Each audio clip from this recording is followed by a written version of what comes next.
cannot believe that they would not have asked for this ex parte, conducted the ex parte in the fashion that they did it, unless they knew that they would be forcing us into a position to request a mistrial. As Mr. Shart has said, we are winning this case. The state's witnesses have not testified the way that I imagine they expected them to testify, and I do not believe that they should be allowed a do-over in this case, Your Honor. All right. But I'm not going to repeat what's already in front of you. Okay, thank you. Again, if you have questions, I'm happy to answer any. And then also sort of in this motion and asserted in a lot of the defense motions are what we've again touched on, that Brady material arose from this ex parte, and y'all have it now, so it's not a Brady violation anymore. And that, there was. And that's not a real requirement in order to grant our motion, Your Honor. All right, I just wanted to make sure I covered that as well. Okay.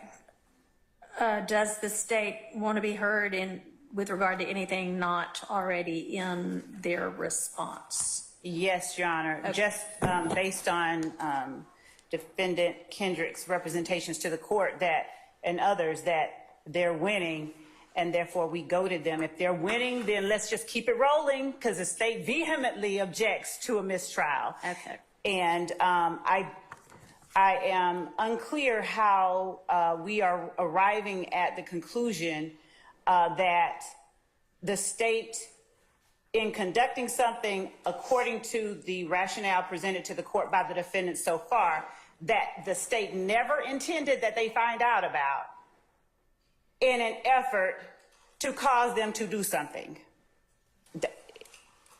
I don't know how those two can be squared with one another. So we would ask that the court deny the motions for a mistrial based on the state, based on anything. I'd point out that this is not the first or the second or the third motion for mistrial. The state has objected every step of the way. We continue to object to a mistrial.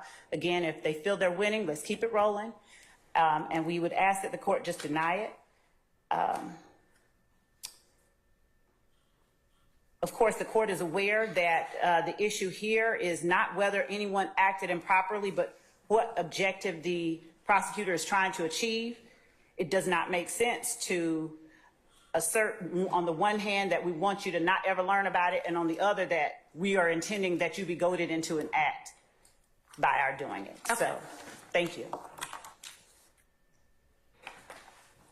There are issues here as to whether people acted improperly.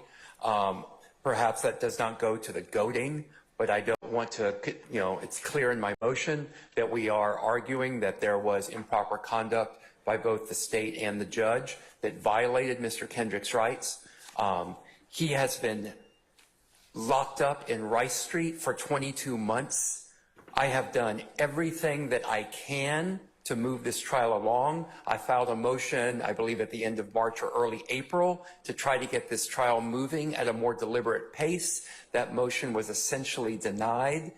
I have no interest in retrying this case, Your Honor, and we are winning, I think, by any measure. So I'm asking for this mistrial, but I'm doing it because I have absolutely no choice but to do that, Your Honor.